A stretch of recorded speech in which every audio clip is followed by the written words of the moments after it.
साथियों जय श्री राम। साथियों इस समय बाल कांड की चौपाइयों का और दोहों का मंगलाचरण का मैं पहले विश्लेषण कर चुका हूँ। लगातार ये क्रम चल रहा है।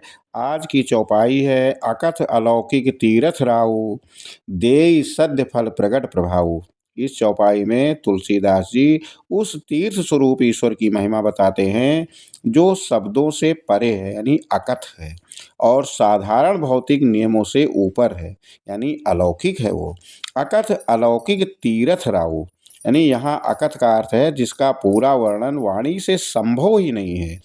अलौकिक यानी जो इस संसार की सीमाओं से परे है। तीर्थ राऊ का भाव ये है कि भगवान स्वयं चलायमान तीर्थ हैं।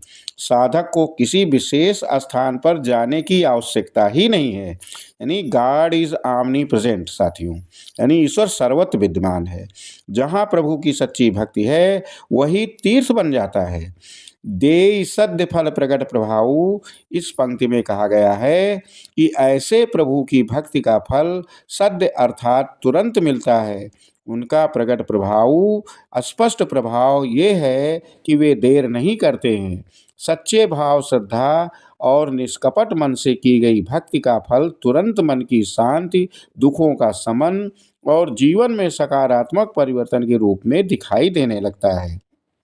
इसका समग्र भाव ये कह सकते हैं साथियों कि तुलसीदास जी हमें ये सिखाना चाहते हैं कि ईश्वर किसी दूरस्थ तीर्थ या जटिल कर्मकांड में नहीं बंधे हुए हैं। वे करुणा के सागर हैं। जहाँ प्रेम और विश्वास है वहीं उनका वास है।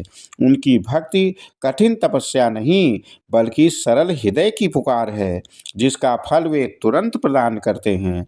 संक्षेप में आप ये कह सकते हैं कि यह श्लोक जो है या दोहा या चौपाई छंद जो है हमें ये बताता है कि भगवान स्वयं एक तीर्थ के समान हैं।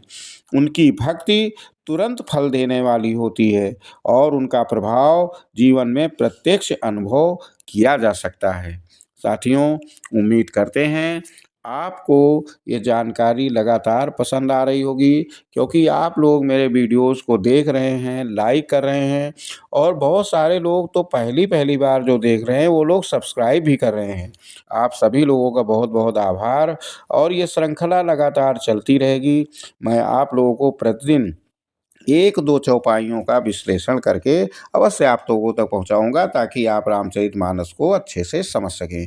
ओके साथियों, एक बार पुनः जय श्री राम, जय हनुमान।